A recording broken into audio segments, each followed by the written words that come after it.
और इस परिवार को मैं ठीक करने की कोशिश करूँगी। मैंने कोशिश की अपने तौर कि मैं ये जो रिश्ते थे, नाजायज रिश्ते हम कहेंगे, देवर भाभी के रिश्ते, भाइयों भसुर के रिश्ते, या ये दारू मैं छुड़वा के रहूँगी, मेरा ये था। और मैंने इसके लिए कोशिश की करीब 3 साल लगातार मैंने कोशिश की कि मैं इसको रोकूं, लेकिन रुका नहीं। बाद में मेरे पास एक दबाव आने लगा कि पैसे का, मेरे पिताजी के पास पैसा था, तो दबाव आने लगा कि पैसा वो मतलब दे ताकि मतलब हमारे पति बिजनेस कर सके या ये हो। मैंने पिताजी से कहा कि यदि आपने कुछ भी दिया तो मेरा आपका रिश्ता यही खत्म। मुझे आप एक साड़ी भी नहीं देंगे, मुझे ज़रूरत होगी तो मैं आपसे साड़ी मांग लूँगी, लेकिन आप मुझे नहीं देंगे। यही रिश्तों में खटास आती गई और मेरी स्थिति इतनी ख़राब हो गई कि मेरा नर्वस ब्रेकडाउन हो गया।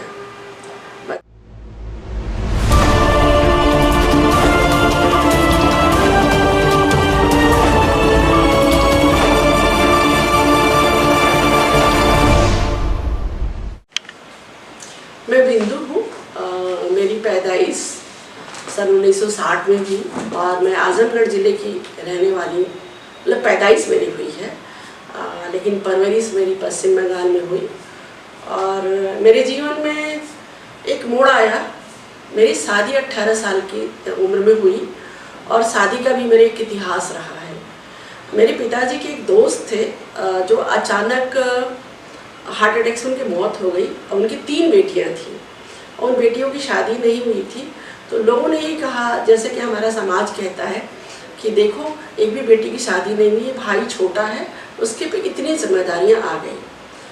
तो मेरी एक बड़ी दीदी थी जिनकी आँख खराब हो गई थी, तो उस समय पिताजी के दोस्तों ने एक दबाव डाला कि आप भी एक शादी कर डालिए जिससे एक जिम्मेदारी आपकी ख़त्म हो जाएगी।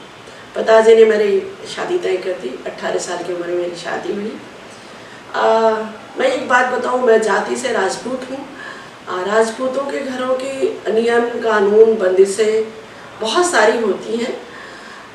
मेरी परवरिश बंगाल में हुई थी। मैं उन सारी बंदिशों को मतलब मन से नहीं मानती थी कि नहीं, मुझे नहीं मानना है।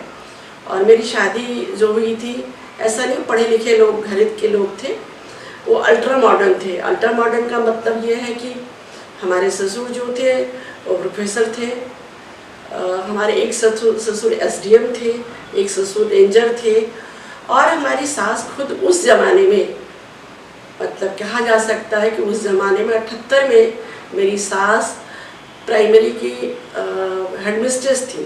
तो मैंने जैसे बताया कि मेरी शादी हुई, और लेकिन एकदम जैसे राजपूतों का जो होता है ना, राजपूतों का औरत, शराब, इस तरह की चीज़ें जो थी, मतलब औरतें जो हैं इस्तेमाल करने की चीज़ उस घर में मैंने देखा। और उससे पहले मेरे पिताजी बंगाल में थे। हमने कभी, सच कहिए, विचारों की जरूर मैं आधुनिक थी, लेकिन मैंने कभी शराब हाथ से देखी नहीं थी, मतलब आँख से देखी नहीं थी। मैं ये जरी बात आपको कहूँ, मुझे लगा कि ये क्या बात है भैया। मेरा देवर था जो 8वीं में पढ़ता, तो वो भी चैनी स्मोकर था। बाप बेटे बैठ के पीते थे, साथ भाइयों भसुर बैठ के पीते थे। मैंने ये ऐसा परिवार देखा नहीं था। मेरे लिए बहुत शॉकिंग था कि ये क्या, मैं कहाँ आ गई। लेकिन मैंने सोचा कोई बात नहीं, मेरा एक मानना था मन से कि औरत चाहे तो पूरे घर को बदल सकती है। मेरे पति भी उस समय लास्ट ईयर थे। ये था कि वो वकील बन जाएंगे या और कुछ नहीं तो लेबर ऑफिसर तो बन ही जाएंगे। मेरे पिताजी ने जब शादी की थी तो ये सब सोच के की थी। लेकिन मैंने ये सोचा था, मेरे दिमाग में एक अपना वसूल था कि नहीं, मैं खुद की बदौलत जीऊँगी और इस परिवार को मैं ठीक करने की कोशिश करूँगी। मैंने कोशिश की अपने तौर कि मैं ये जो रिश्ते थे, नाजायज रिश्ते हम कहेंगे, देवर भाभी के रिश्ते, भाइयों भसुर के रिश्ते, या ये दारू मैं छुड़वा के रहूँगी, मेरा ये था। और मैंने इसके लिए कोशिश की करीब 3 साल लगातार मैंने कोशिश की कि मैं इसको रोकूं, लेकिन रुका नहीं। बाद में मेरे पास एक दबाव आने लगा कि पैसे का, मेरे पिताजी के पास पैसा था, तो दबाव आने लगा कि पैसा वो मतलब दे ताकि मतलब हमारे पति बिजनेस कर सके या ये हो। मैंने पिताजी से कहा कि यदि आपने कुछ भी दिया तो मेरा आपका रिश्ता यही खत्म। मुझे आप एक साड़ी भी नहीं देंगे, मुझे ज़रूरत होगी तो मैं आपसे साड़ी मांग लूँगी, लेकिन आप मुझे नहीं देंगे। यही रिश्तों में खटास आती गई और मेरी स्थिति इतनी ख़राब हो गई कि मेरा नर्वस ब्रेकडाउन हो गया। मतलब हालत ये नहीं थी कि मैं जिंदा रहूँ या न रहूँ, ये भी सवाल आ गए थे। ये आपको घटना है 92-93 की बात हम कह रहे हैं, नहीं सॉरी 92-93 से और पहले की बात कहेंगे। ये है आपका, मेरी शादी 78 में हुई थी, ये सब 82-83 की बात है, जब ये सब चल रहा था। मैंने जीने की एकदम तरह से छोड़ दिया था। फिर मेरे पिताजी को पता नहीं क्या समझ में आया, उन्होंने मेरा इलाज कराना शुरू किया और मुझे साइकोथेरेपी या इस तरह से, इन्होंने कहा ज़िंदगी इतनी नहीं होती है। मैंने भी फिर सोचा, इसी बीच मेरा एक बच्चा हो गया। बच्चा पैदा होना औरत के हाथ में नहीं होता है, एक बेटा पैदा हो गया था मेरा। तो कई मेरे दोस्तों ने कहा कि ज़िंदगी इतनी नहीं है, ज़िंदगी और भी है। मेरी शादी के समय मैं पीयूसी पास करके वहाँ से बंगाल से आई थी, मैं बंगाल में रहती थी। फिर मैंने इंटरमीडिएट किया, वहाँ से पढ़ाई शुरू की और हमने दिमाग को कन्वर्ट करने के लिए पढ़ाई शुरू की। फिर मैंने प्राइवेट बीए किया, एमए रेगुलर किया मैंने और लिटरेचर लेकर किया। ये था कि वहाँ नहीं जाना है, लेकिन फिर क्या करना है, क्योंकि अत्याचार बहुत बढ़ गया था। हमने कहा पैसा देंगे नहीं, तो ये लड़ाइयाँ अपने आपस में चलती रही। तो मैंने एक बात किया, लेकिन मेरे पिताजी भी नहीं चाहते थे कि मैं वहाँ से रिश्ता तोड़ूं, क्योंकि मेरी और छोटी बहन थी एक, उसकी शादी कैसे होगी और पूरे खानदान पर एक दाग लगेगा, ये जो चीज़ें चल रही थी पूरा सा। तो मुझे भी लगा कि नहीं, हमें लड़ाई एक तरफा लड़नी पड़ेगी। अभी लड़ाई मुझे एक पक्ष से लड़नी पड़ेगी, दूसरा पक्ष का हम जैसे भी करो हम समझौता करेंगे। तो मैंने उस लड़ाई पर थोड़ा समझौता करना शुरू किया और ऐसे ही करके हमने एमए किया हिंदी से, लिटरेचर से। फिर मैं एमफिल करने बनारस आ गई। हालांकि मेरे पिताजी भी नहीं चाहते थे एमफिल करें, उनका मन था बीएड करें। हमने साथ साथ बीएड भी किया। मतलब दोहरी लड़ाई चल रही थी, एक तो अपने अंदर लड़ना, दूसरी बात एक लोगों को, सबको ये दिक्कत थी कि घमंड इसको किस बात का है। पिता के पैसे का घमंड है, उधर वाले ससुराल वाले कहते थे पिता के पैसे का घमंड है, और पिताजी से मैं कुछ कहती नहीं थी। तो उनको लगता था पता नहीं क्या हो गया इस लड़की को। एक दिन बातों बात में उन्होंने कहा, देखो तुम्हारी ज़िंदगी में जो हुआ उसको लेकर अब बहुत बात सोचने की ज़रूरत नहीं है, तुम अपने बेटे के बारे में बात करो, जो तकदीर में लिखा होता है वही होता है। उस दिन आई मुझे बहुत गुस्सा, मैं पिताजी से कभी बात नहीं करती थी, लेकिन उस दिन मैंने कहा कि ठीक है, हम देखते हैं, तकदीर से दो हाथ करके देखते हैं कि क्या होता है। फिर मैंने ठान लिया कि मुझे कुछ करना है बस। और मैं यहाँ विद्यापीठ में एमफिल कर रही थी। उस समय मुझे कुछ लोगों ने मदद किया कि कैसे जिएंगे। तो एक जनवार्ता नाम का अखबार अभी भी है, मैं वहाँ पे एक कॉलम लिखती थी करके, और मुझे 1000 रुपया वहाँ से मिलता था। तो ऐसे मेरे हॉस्टल के खर्चे और सारे खर्चे एमफिल कर रहे थे, तो होता गया। उसी दौरान एक प्रोग्राम आया था महिला समाख्या, एजुकेशन फॉर वुमेन इक्वलिटी, 88 में आया था ये प्रोग्राम। 88 तक का संघर्ष बहुत खराब रहा। लोगों का उधर का बस था कि इसको उठा लो, उठा के मतलब इसके साथ कुछ भी करो, मतलब जो ऐसे होता है, ऐसे मानने वाली लड़की नहीं थी, इसको उठा लो। मुझे बहुत डर लगता था, मतलब मैं इतना डरी हुई थी कि कैसे, मतलब रूम में कहीं जाती थी तो मुझे ऐसा लगता था पता नहीं क्या है हमारे आसपास। तो जब महिला समाख्या प्रोग्राम आया था तो मैं ऐसा ही मज़ा में कुछ लोगों के साथ चली गई सेवापुरी में। वहाँ इकबाल भाई थे, ये लोग थे, तो जागोरी के लोग आए थे, औरतों की कुंठा, संतरास, पीड़िता, बहुत सारी बातें कर रहे थे लोग। तो हमने कहा औरतों के लिए निकलना चाहेंगे तो खुद से निकल सकती है, कोई दूसरा नहीं निकाल सकता है उनको बाहर। तो उनको जो भी मेरी बात समझ में आई, तो उन्होंने पूछा तुम्हारी लाइबिलिटीज क्या है, क्या तुम सोचती क्या हो।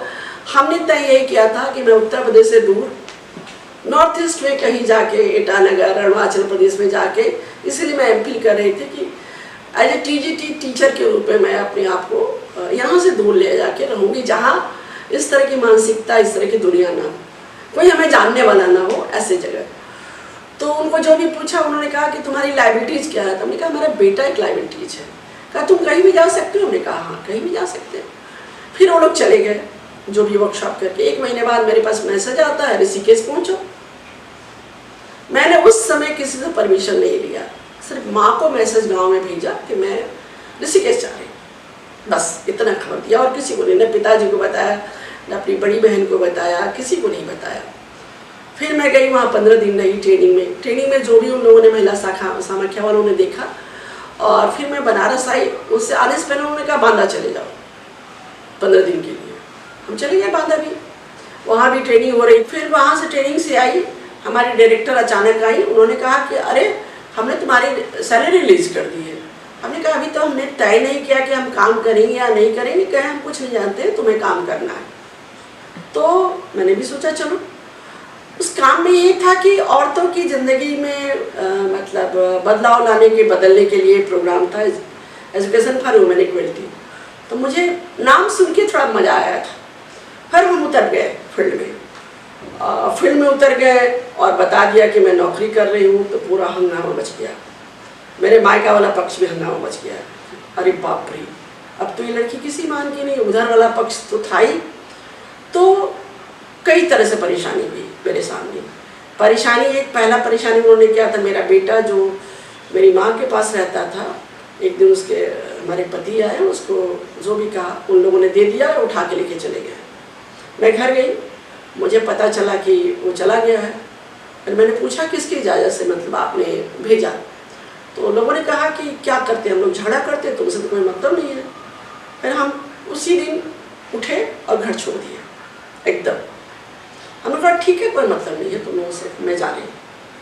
मैं आई और अचानक कई दोस्तों के यहाँ इधर उधर रही, खोजते रहो तुम मुझे। 15 दिन तक खूब खोजे। इसके बाद मेरे पिताजी आए, तो भाई मिलना तो था ही, ऐसा तो नहीं है कि हम कहीं नहीं मिलते। फिर अचानक एक हमारे परिचित हमसे मिले, बनारस में ही टकरा गए। उन्होंने कहा देखो बहुत तमाशा कर लिया तुमने। उन्होंने कहा मैंने कोई तमाशा नहीं किया।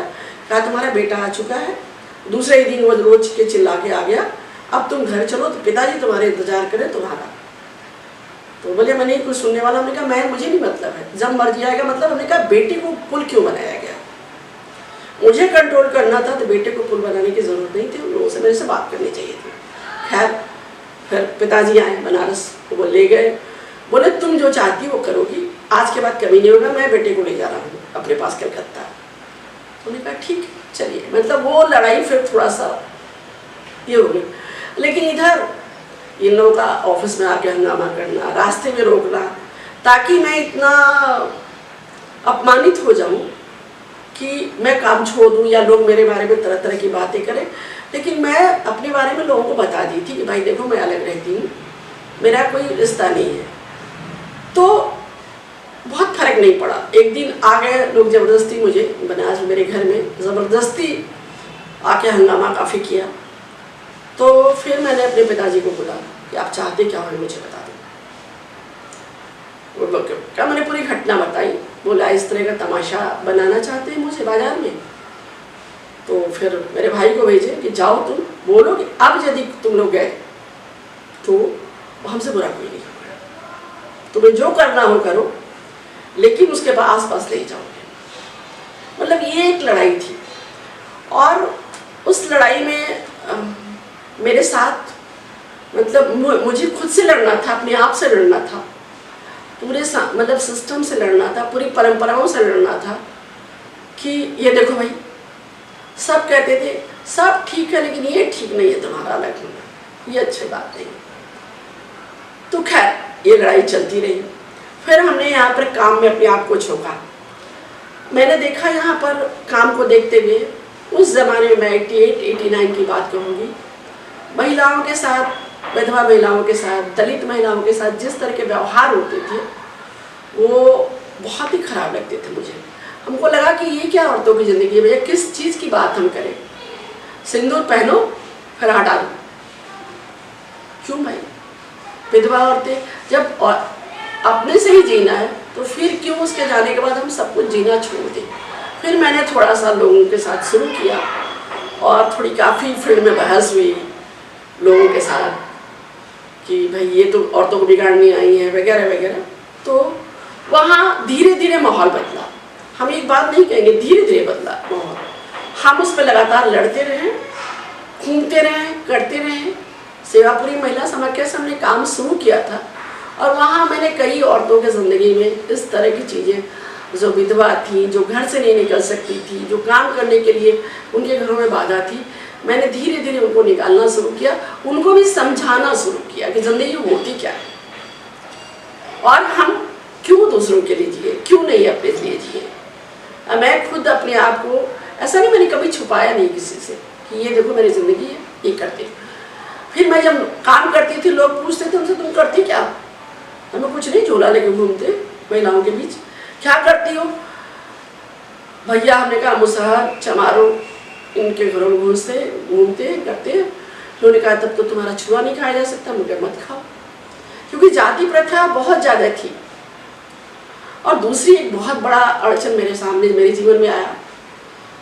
मैं तो साड़ी ही पहनती थी। मैंने काम के दृष्टिकोण जब सलवार कुर्ता पहना तो बाहर की तो छोड़ दीजिए, पूरा घर, मेरा घर, मेरे पिता, मेरी माँ, मेरी बहन, सारे मेरे इतने विरोध हो गए, जैसे लगता था मैंने बहुत बड़ा अपराध कर दिया, एकदम कच्चा चबा जाएंगे लोग मुझे। मैंने चुपचाप मैं उनकी निगाहों को झेलती थी, बोलती कुछ नहीं थी कि मैं कुछ बोलूँ। फिर बाद में बेटे को मुझे दे दिया लोगों ने कि भाई अब तो तुम कमा रही हो, तुम अपने बेटे को देखो। मतलब मुझे रोकने के लिए मेरा बेटा हमेशा इस्तेमाल किया गया। मैंने कहा ठीक है आओ, मैंने उसको हॉस्टल में डाल दिया और उसकी जिम्मेदारी मैंने खुद ले ली। मतलब वो भी समझने लगा कि दिन पर दिन क्या होता रहा, मतलब ये करके। और मैंने ये जिद ठानी थी, मैं जब तक वो बड़ा नहीं हो जाता है तब तक मैं उसको ले नहीं जाने दूंगी किसी को। मतलब नहीं, 18 जब बड़ा हो जाएगा तो उसकी मर्जी, जहाँ मर्जी जाए, मैं नहीं रोकूंगी उसको। हम उसके पहले कोई आएगा तो मैं उसको फूंक दूंगी। मैंने उस समय तय कर लिया था, कोई आंख तो देखे। ये चीज़ मैंने देखा कि जब मैंने मन में ठाना, उस डर को ख़त्म किया, तब किसी की हिम्मत नहीं हुई मेरे पास आने की। और मैं लगातार आगे बढ़ती गई। मतलब मैंने सीखने के सारे अवसर अपने लिए खोल दिए थे। महिलाओं कैसे करेंगे, प्रशासन को कैसे डील किए, मेरा काम ही जीवन हो गया था कि मैं कितनी महिलाओं की ज़िंदगी को तैयार करूँ, कितनी को बदलूँ। मैं आपको कहूँगी आज की तारीख में हज़ारों महिलाओं की ज़िंदगी में मैंने बदलाव लिया है। हज़ारों महिलाएं जो बहुत दूर की कहानी नहीं है कि यहाँ पर डीपीसी है आपका, दुर्गावती देवी है, बालिका शिक्षा, उस महिला को मैंने घर से निकाला था जब वो घर की बहू थी। स्टार्टिंग मैंने उसको 89 में 200 रुपया पर उसके घर से बाहर निकाला कि तुम निकलो बाहर। और आज वो एक गांव की सखी से बात आज डीपीसी तक पहुंची है। उसको लगातार सिखाया, उसको आगे बढ़ाने का प्रेरणा दी और आज भी वो कहीं भी मिलती है तो वो उतना ही सम्मान मुझे करती है। दुर्गावती जैसी कई महिलाएं हैं जो कि अपने जीवन से अलग होके, निराश होके जो घरों में पड़ी थी, अब सब कुछ अच्छा है, सबकी ज़िंदगी अच्छी है। एक तो मैं ये कहूँगी कि मेरे जीवन का इतिहास ये रहा है। दूसरी बात, हमको बहुत सारे परंपराओं और रस्मों से निपटना पड़ा है। परंपराएं कहेंगे कि परंपराएं कहती है औरतों के लिए अलग नियम है हर जगह, शादी से लेके मरने तक। शादी में भी तुमको ऐसे रहना है, तुमको ऐसे रहना है। वो अपनी शादी की एक घटना बता रही हूँ। शादी में आपको पता है कि नथ पहनाई जाती है और है तो, या नाक में कील डाली जाती है वो करके। मैं पहले भी, मेरी माँ ने बचपन में नाक कान छितवा जरूर दिया था, लेकिन मैंने कभी पहना नहीं। शादी के समय ये हुआ कि नाक में सोना पहना हो। हमने कहा क्यों पहने हम नाक में सोना, अभी तक नहीं पहने। लोगों ने जो तर्क दिया मुझे, फिर बाद में पंडित आए, ये बोले नाक में सोना डालने से औरत पवित्र होती है। मेरा दिमाग तो खुलना गया। हमने कहा मुझे कोई पवित्र नहीं होना है, मैं पवित्र होकर शादी नहीं करवाऊंगी। मुझे उस दिन खटका था कि ना, बहुत लोग सिफारिश करते रहे। मेरी माँ ने भी कहा 2 अक्षर पढ़ क्या ली है अपने आप को, मतलब मेरी माँ को बहुत सारे लोग ताने देने लगे। हमने कहा मैं नहीं पढ़ सकती। तो पंडित आए, बोले बेटा एक काम करोगी, अंगूठी पहन लोगी, इतना मेरी बात मान लो। मेरे पिताजी के दोस्त थे। हमने कहा अच्छा चाचा आप कह रहे हैं तो चलो ये कर लेते हैं। लेकिन फिर मुझे तो परंपराओं पर एक एक देखना लगा। बच्चा पैदा हुआ तो उसकी छठी बरही करनी है। क्यों भाई छठी बरही करे? छठी नहीं करोगी। मेरा बेटा 1 साल तक था, मैंने छठी नहीं की थी, बरही नहीं की थी, मेरा जीना हराम कर दिया था मेरे घर वालों ने कि जब बीमार पड़ता था कुछ हुआ तो देख लेना तुम। मतलब साल भर में क्या क्या ज़्यादा से ज़्यादा मर जाएगा ना। छठी बरही नहीं किया जाता है तो क्या बच्चे जिंदा नहीं होते हैं? तीज रखना है, ज्योतिया रखना है, ये जो छोटे छोटे व्रत थे वो मतलब मेरे लिए इतना लानत देते थे लोग कि मैं क्या बताऊं। तो मुझे लगा कि ये चीज़ें हैं, यदि हम परंपराओं पर वार नहीं करेंगे तो हम कुछ भी नहीं कर सकते। मैंने फिर इस पर काम करना शुरू किया फील्ड में भी। भैया क्यों, मैं उदाहरण कर दी, देखो भाई मैंने कुछ नहीं किया, मेरा बेटा जिंदा है। फिर एक उदाहरण मॉडल बना कि है तो सही, आप कुछ हो भी जाए तो कोई फर्क नहीं पड़ता है। इन सारी पर मरने पर मैंने देखा कि जिस तरह से औरतों के लिए चूड़ियाँ तोड़ी जाती हैं, जिस बेकदरी से, जिस तरह से नाक कान जितने सारे चिन्ह होते हैं ख़त्म किए जाते हैं, और बहुत बेदर्दी से, वो बहुत शौकीन था मेरे लिए। मैंने कहा ना, मैं लोगों को समझाती रही और मैंने ये जीवन में उतारा कि नहीं भाई ठीक है, चूड़ी तोड़ो मत, उतार दो। अच्छा घर का लोग कोई नहीं छुएगा। हमने कहा नहीं, घर के लोग उसको काम को करेंगे, चाहे वो उतारने का काम हो चाहे वो पहनाने का काम हो। कि परंपराओं में पुरुष तो थोड़ा, पुरुष के लिए तो कोई बंदिश उस तरह की नहीं होती, लेकिन औरतों के लिए बंदी है। और तो था कि घाट नहाने में, घाट के जब 10वां होता है उस दिन पुरुष तो खूब साबुन वुबुन लगा के, शैम्पू लगा के नहाता है खुले पानी में जितना, लेकिन औरतों के लिए होता है कि आपको एक हाथ से जो भी बाल्टी जो भी आएगा आप उसी से एक बार नहाएंगे, दूसरा आपको पानी नहीं मिलेगा। मैंने ये कब देखा था, मेरी माँ मर गई थी तो मैंने देखा, हमने कहा भाई ये क्यों करे, तो सारे जितने नाउन होते हैं, कहार होते हैं, गाँव के लोग वो इतनी चिल्लाने लगे, का पाप लगेगा। हमने कहा ठीक है हम लोग नहाएंगे, जो पाप लगेगा हम देखेंगे। हम लोगों ने बाकायदा कहा तुम पानी नहीं चलाओगे ना, क्योंकि हैंड पाइप से या उस तरह से होता, हम लोग खुद पानी चला के लेंगे, जो पाप होगा हम भोग लेंगे, चिंता मत करो। तो मैंने देखा कि ये परंपराएं औरतों को कितनी बाधक बनाती हैं, और मैंने इसको अपने जीवन में तो करा ही, दूसरों के भी किया। और परंपराएं जैसे दूध का भात होता है, दूध के भात में विधवा औरत ही आग जलाएगी खाना बनाने के लिए, कोई सदमा नहीं करती है। मेरी माँ मरी थी, सारा लोग कह रहे थे फला को बुलाओ, फला को बुलाओ। क्यों बुलाए भाई, आग जलाने के लिए? तभी कहा मैं जला रही हूँ। मैंने कहा मुझे जो होगा, मुझे कोई सदमा विधवा की चिंता नहीं है। मतलब जिस तरह से छोटी छोटी चीज़ें हमें बांधती है, हमें रोकती है, इन सारे को मैंने काम किया। ये तो मैंने जो काम किया सेवापुरी में काम करते करते, फिर मैं महिलाओं के लिए उस समय उत्तर प्रदेश में बहुत कम स्कोप था काम करने के लिए। महिला समाख्या में काम करते करते मैंने ये देखा कि सरकारी प्रोजेक्ट है, सरकारी बंदिशें बहुत है, हम कहाँ काम करना चाहते हैं, किसके लिए काम करना चाहते हैं, ऐसा कुछ था नहीं। फिर मैंने इसको छोड़ दिया, मतलब अपना कॉन्ट्रैक्ट खत्म हो रहा था 92 में, मैंने 92 में कॉन्ट्रैक्ट रिन्यू नहीं कराया। करना क्या था ये तो मुझे समझना था। मैं इस बीच बीच में नौगढ़ जाती रही, आपको बताया। महिला समाख्या छोड़ने का पीछे कारण भी था। 92 में 2 महिलाओं की डेथ हुई थी और भूख के कारण मौत हुई थी, जो कि पूरा वर्ल्ड बैंक तक आया था नौगढ़ में। मैं उस समय चाहती थी कि मैं नौगढ़ में काम करूं, क्योंकि मेरे दिमाग में मैं महिला होने के नाते जितना मैंने झेला था, उसके नाते मुझे लगता था कि हर औरतों की ज़िंदगी में यही होता है। मैं कमों में से ही मानती हूँ कि भूख था तो सबके लिए था, तो औरतें ही क्यों मरी, पुरुष भी मर सकते थे।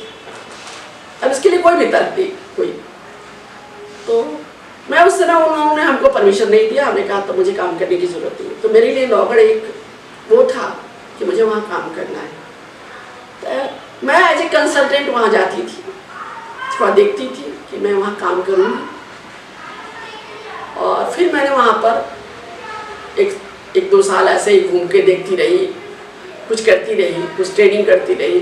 फिर ऑक्सफर्ड में एक हमारी महिला मित्र रही है, वो वहाँ की प्रोग्राम डायरेक्टर बनी। तो उनको लगा कि महिलाओं की संस्था नहीं है, महिलाएं नहीं है, सब पुरुष जो है चला रहे हैं इस सेक्टर में भी। तो उन्होंने कहा, उनको कोई महिला नहीं मिल रही थी जो जगह जगह जाके महिलाओं को तैयार करेंगे। अब मेरे लिए मैं वो तब बैरियर पार कर गई थी, तो मेरा यही काम था, मैं घूम घूम के महिलाओं के यहाँ जाऊँ, ग्रुप बनाऊँ, उनको समझाऊँ और जेंडर को खास तौर से उस नारीवादी नज़रिए समझाऊँ, उनको करूँ। तो मैंने 2 साल वैसे काम किया उनके साथ। फिर मैं वापस आई। ग्राम्या में आज काम कर रही हूँ मैं। ग्राम्या बनाने के पीछे का भी एक उद्देश्य मेरा है। उद्देश्य ऐसा नहीं था, मैंने ये नहीं सोचा था मैं कभी संस्था बना के काम करूँगी, लेकिन जब मैं काम करने जाती थी, जिन महिलाओं को मैंने खड़ा किया था वहाँ थे तो पुरुष ही। तो मैं कह के कोई काम, जैसे मतलब हम लोग प्लान करते थे कि हाँ 3 महीने का ये प्लान है, वापस जाते थे तो हुआ नहीं। पूछते थे कि उन्होंने कहा कि सचिव साहब ने या भाई जी ने या जो भी था सर ने परमिशन नहीं दिया। मैं उनसे बात करती थी तो वो लोग कहते थे ट्रेनिंग देना बहुत आसान है, ज़मीन पर उतारना, उतार के कोई दिखाए।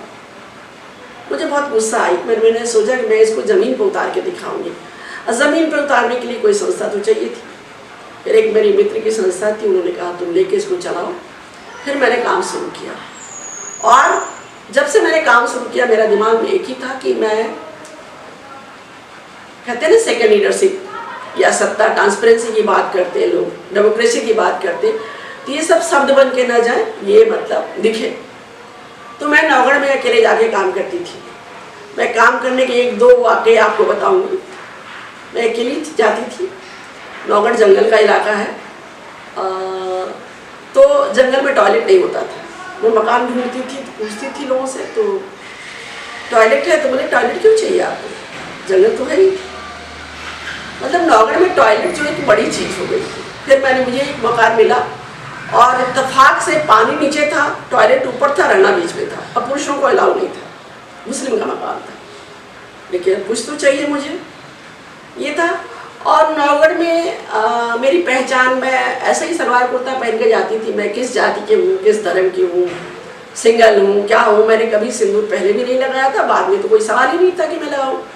मेरी पहचान लोगों के लिए बड़ा मतलब अचंभे की थी। कोई पूछता था किस जाति के हो, कोल है, क्योंकि मैं उन्हीं के पास जाती थी। कोल हैं, मुसार हैं, चमार है, जिस जाति में जाती थी उसी में हो जाती थी।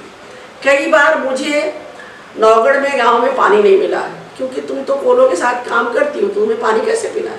कोई बात नहीं, पानी पियेंगे आपका। ऐसे कर कर के मैंने वहाँ पे अपने को स्थापित किया नौगढ़ में। जब मैं रात की ट्रेनिंग करती थी, मैं जानती थी कि महिलाओं के साथ थोड़ा उनके घरों में रहूँ, उनसे बातचीत करूँ, उनसे रिश्ते बनाऊँ। तो लोग कहते थे रात में कौन सी ट्रेनिंग होती है, लेकिन असली चीज़ रात में होती है महिलाओं के साथ, क्योंकि उनके दर्द, उनके दुख, वो महिलाएं हैं। एक नहीं होता है कि तुम तो साहब हो, साहब और गांव के महिला दोनों के अंदर के क्या फ़र्क है वो भी समझाना बहुत ज़रूरी था। उनको वो भी बताना कि नहीं, हम ठीक है 2 अक्षर पढ़ लिए हैं, लेकिन कोई फ़र्क नहीं पड़ता तुम्हारी ज़िंदगी से हमारी ज़िंदगी में, हम भी वही करते हैं, तुम भी वही करती हो। तो मैंने महिलाओं का, अच्छा महिलाओं का बहुत ट्रस्ट बिल्डिंग हुआ मेरे ऊपर। फिर मैंने एक महिलाओं का वहाँ पर ग्रुप बनाया, चीज़ें चली। तो एक और आपको वाक़या बताएंगे। मैं जब नौगढ़ में घूम रही थी तो वहाँ का वीडियो ने एक मैसेज भेजा एक पत्रकार के द्वारा कि कौन महिला है जो जंगल में अकेले घूम रही है। मैं फिर से आई घूम के गाँव से, उसने मेरे को मैसेज दिया था। मैं कहा ठीक है, मैं शाम को आती हूँ, मिलती हूँ। मैं गई वीडियो से, नौगढ़ वीडियो से। मैंने पूछा कि आप मिलना चाहते थे मुझसे? तो उन्होंने बोला हाँ। मैं क्यों? कहा मैं देखना चाहता था कि नौगढ़ में कौन महिला है जो अकेली घूम रही है। मैंने कहा देख लिया आपने? कहा हाँ, आपसे कुछ नहीं सवाल पूछना, बैठिए चाय पीजिए, कोई परेशानी हो तो बताइएगा। तो उस जगह नौगढ़ में उस ज़माने में, मैं 96 की बात कर रही हूँ, किसी महिला का घूमना अकेले और दुकान पे चाय पीना बहुत बड़ी बात थी। कि ये भी कोई महिला, आज की बात छोड़ दीजिए, किसी को पता नहीं था मैं किस जात की हूँ, मैं किस धर्म की हूँ, मेरा क्या है परिवार, फैमिली भी नहीं पता था किसी को। वो तो बाद में काम करते करते करते करते एक रैपो बना। तो नौगढ़ घूमने की जगह है, तो एक बार मेरा बेटा भी गया घूमने के लिए, मेरी दीदी परिवार गए। तो जहाँ चाय की दुकान बैठते थे तो बेटा ने बोला बात पे है भाई, कोई सवाल पर तो मम्मी बोलेगा ही। उस दुकानदार ने पूछा दीदी ये मम्मी क्यों बोल रहे हैं? उन्होंने कहा मेरा बेटा है। आपका बेटा भी है? ये जो था एक आश्चर्यजनक था उस इलाके में। अरे फिर नौगढ़ में शोर हो गया, जैसे नहीं बोलते हैं छोटी सी जगह बाजार, अरे इनका बेटा भी है, इनका परिवार भी है। नहीं नहीं भैया, मतलब एक जो नजरें होती है ना वो थोड़ा बदली। लेकिन लोगों को ये लगता था कि ये औरत गरीबों के लिए काम करती है, चीजों को समझती है। जैसे मैंने छोटे छोटे मुद्दे उठाए, राशन कार्ड पे राशन नहीं मिलता या कोटेदार राशन नहीं देता है, ये सवाल मैंने उठाया तो लोगों ने कहा इतनी बड़ी बड़ी चीजें हैं और आप राशन की बात करते हैं। हमने कहा यार वो राशन लोगों का हक है, आज की बात नहीं कह रहे हैं, मैं 96-97 की बात कर रही हूँ, वो है और ये आसानी से हम पा लेंगे। तो राशन दिलाने वाला काम, महिलाओं को स्वास्थ्य की सुविधाएं दिलाने वाला काम, ये मैंने वहाँ पे, लोग पता ही नहीं था कि क्या होता है कानून। मैं आपको बताऊँ, नौगढ़ की बात बताऊंगी, 96 में चिरौंजी और चावल दोनों बराबर बनिया नीचे जाते थे, चावल देते थे, 1 किलो चावल दिया 1 किलो चिरौंजी लिया। आप उस समय भी चिरौंजी या चावल में कितना फर्क था। मैंने लोगों को समझाना शुरू किया, उनको हिसाब किताब आता नहीं था, समझाना शुरू किया, लोगों ने समझना शुरू किया, तब जाके थोड़ा सा जब जागरूकता आई लोगों के अंदर तो बड़ा सवाल भी हुआ, बहुत सारे बवाल भी हुए। नौगढ़ में हमने काम करते करते बहुत कुछ सीखा, खुद बहुत सीखा। एक तो आदिवासियों की ज़िंदगी क्या होती है, जंगल क्या होता है, चीज़ें होती हैं। अचानक काम करते करते ये पता चला कि जंगल विभाग आके लोगों को खदेड़ रहा है। जो लोग मेरे ख्याल से 1 पीढ़ी 2 पीढ़ियों से रह रहे थे जंगल में, लोग हमसे आगे पूछते थे हम क्या करें, हमको समझ नहीं आता था क्या बताएं। फिर भी मैंने इतना दिमाग से सोचा, अपने दिमाग से जो, कि हम इस देश के नागरिक हैं, इस नाते हमारा हक तो बनता है रहने के लिए। हमने कहा देखो मुझे इतना पता है कि हम रह सकते हैं, लेकिन चलो और आगे देखते हैं। फिर हमने संविधान कभी पढ़ा नहीं था, भले हमने डिग्री चाहे एमफिल की ले ली थी, बीएड की एमफिल की डिग्री मेरे पास थी, लेकिन फिर भी मुझे नहीं पता था कि इस देश का संविधान क्या है। मैंने उस समय संविधान पढ़ा और संविधान में पढ़ के जो मुझे समझ में आया कि गांव के लोगों को समझाने की एक ही ज़रूरत है कि आर्टिकल 21 के तहत हमें इस देश में सम्मानपूर्ण जीवन जीने का अधिकार है, इसलिए हमें कोई यहाँ से हटा नहीं सकता है। तो मैं लोगों को पहले भी यही समझाती थी, लेकिन धारा आर्टिकल ये सब नहीं आता था, मतलब भाषा तो मेरी वही थी। बहुत सारे लोग आते थे रोज, ऐसा हो गया वैसा हो गया, क्योंकि धीरे धीरे मैं उन लोगों के साथ जुड़ गई थी। फिर मैंने उन लोगों से कहा कि देखो बजट एक बार आता है, गड्ढा एक बार लोग खरीदेंगे ना, ठीक है, तुम लोग सामने नहीं आके कर सकते हो, इतनी हिम्मत तो कर सकते हो कि रात को शाम को गड्ढे पाड़ दो, ये तो कर सकते हो। तो लोगों को लगा हाँ। फिर मैं पूरे 1 महीना, मतलब मैं बताऊंगी, मुझे कभी कभी हंसी भी आती थी, सुरेंद्र वगैरह हंसते थे कि ये क्या है, सुबह उठ के खेत की मेड़ पर खड़ा होना, लोग हल चलाते थे, मैं खड़ी रहती थी। मेरे खड़े रहने से लोगों का ये हुआ, और पूरा एक तरह से नौगढ़ में जितने ज़मीनों पर गड्ढा खोद के जाते थे जंगल विभाग, सारा मतलब करके खेती लोग धान की रोपाई कर दिया। ये अगस्त के महीने की बात है आपको। और मैंने दूसरे शुरू किया था उन लोगों को समझाना कि भाई देख, काम तुम ही लोग करते हो ना, जंगल विभाग तो काम करता नहीं, गड्ढा खोदता है, तो तुम्हें ये तय करना पड़ेगा कि तुम्हारे हक में क्या अच्छा है। तो तुम लोग ये काम करो कि गड्ढा खोदना बंद करो, मजदूरी कहीं और भी कर सकते हो।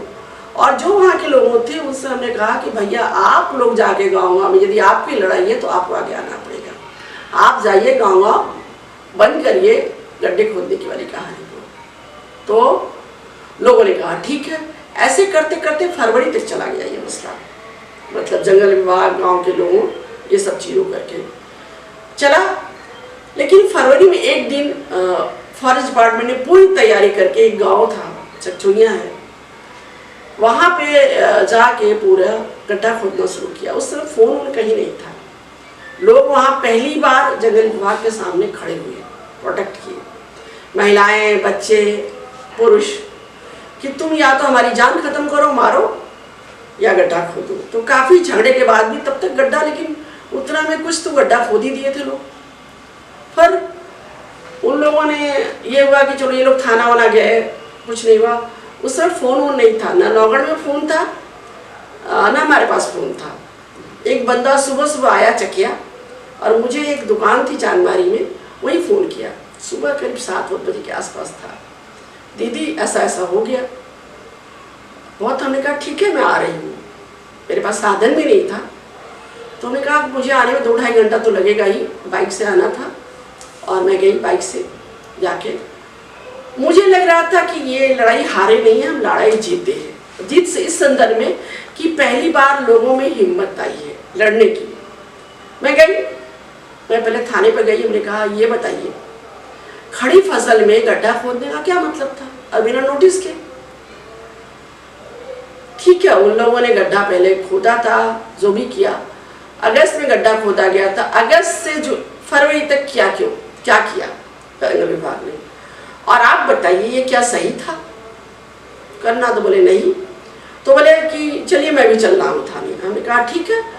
तो बोले गाड़ी में बैठी? हमने कहा नहीं, मैं बाइक से चल रही हूँ, अपनी गाड़ी से चल रही हूँ, आप आइए अपनी गाड़ी से। क्योंकि मुझे ये लग रहा था कि मैं यदि थानेदार के साथ जा रही हूँ तो ये होगा कि मैं उनकी तरफ से, मतलब उससे हूँ, क्योंकि लोगों के मन में बड़ी शंकाएं बहुत जल्दी। मैं गई, बातचीत काफ़ी हुई लोगों पर। हमने कहा थानेदार से हम कुछ नहीं चाहते, आपसे न्याय की उम्मीद करते हैं, आप न्याय करेंगे। गाँव वालों ने भी कहा कि हाँ। फिर मैंने गाँव वालों से कहा कि उन्होंने 8 दिन का समय मांगा था कि 8 दिन में अपना यदि दवा प्रस्तुत नहीं करोगे तो 8वें दिन फिर आएंगे। हमने भी कहा कि आप जाइए, लोगों को बुलाइए अपने, और जहाँ हुआ है वहीं हम लोग बैठेंगे। और हमने इधर कुछ लोगों को, अपने साथियों को बुलाया और एक बड़ी सभा की कि क्या कानून है, क्यों हुआ है, और आप एकजुट नहीं होगे तो जंगल विभाग आपके साथ ऐसे ही बदमाशी करता रहेगा। और मैं बताऊं हुआ क्या था, सारे लोगों ने ढोलक बजा के, गाना गा के एक एक ढेले से पूरे गड्ढे को पाट दिया। और आज का दिन तक लोग फसल उगा रहे हैं, कभी फिर वन विभाग गया नहीं, क्योंकि हम गलत नहीं कर रहे थे। हाँ, उसके बाद बहुत सारा ये हुआ कि आईबी के यहाँ रिपोर्ट गई, एलआईयू के यहाँ हुई कि यही उकसाने वाली है, इनको अरेस्ट कर लिया जाएगा। हमने कहा ठीक है, कोई बात नहीं, हमने अपराध किया तो मुझे कोई चिंता नहीं है। और उस समय मुझे वहाँ पे एक तरह से मान लिया गया था कि मैं नक्सल समर्थक हूँ। हम कहे जी हक मांगना, मजदूरी मांगना नक्सल समर्थक है तो मुझे कोई दिक्कत नहीं है, जो भी है मैं वहाँ पे काम करती हूँ। लेकिन मेरे पास कोई आया नहीं डराने के लिए। मुझे बहुत लोगों ने डराया, बहुत, इतना डराया कि मत पूछिए। जंगल विभाग के साथ तो हमारी लड़ाइयाँ बहुत हुई हैं। एक बार की है 2004 में घटना घटी थी, ऐसे ही वन विभाग ने एक गांव को पूरा उजाड़ दिया था। हम लोगों ने एक 14 अगस्त को एक कॉल दिया था कि लोग आए और एक सभा करेंगे, और हमारे पास कोई रिसोर्सेज कभी भी नहीं रहा है। हम लोगों ने सिर्फ उसमें एक माइक का इंतज़ाम किया था और एक चौकी का इंतज़ाम, तखत का इंतज़ाम किया था। और बता नहीं सकते हैं 5000 के आसपास पब्लिक आई, सभी ने अपनी बातों को रखा और फिर लोगों ने तय किया कि हम रैली निकालेंगे। आज़ादी की पूर्व संध्या पर रैली निकालना अपने आप में बड़ी बात थी। और नौगढ़ में 5000 लोग आज तक कभी इकट्ठा नहीं हुए। और कौन नेता है पूछता था, सब कहते थे मैं नेता हूँ, मैं नेता हूँ। मैं आराम से पीछे लोगों से बातचीत करते हुए चल रही थी, क्योंकि आईबी एलआईयू दोनों लगा हुआ था कि नेतृत्व कौन कर रहा है। लोगों में इतना जोश था कि हम देख लेंगे। लेकिन एक बात कहेंगे, जब लोगों में जोश आता है तो चीज़ें सरकार भी पीछे हटती है। मैंने देखा है फॉरेस्ट डिपार्टमेंट पीछे हटा है। हाँ, हमने कभी इल्लीगल मुद्दों पर बात करने की कोशिश नहीं किया, कभी भी। जो कानूनन वैध है उसी की बात करते रहे, चाहे जितनी भी लड़ाइयाँ हो। हमने महिलाओं को, हमारा मानना है कि महिलाएं चाहे तो अपने गांव को, अपनी ज़िंदगी को, अपने बच्चों को सुधार सकती हैं।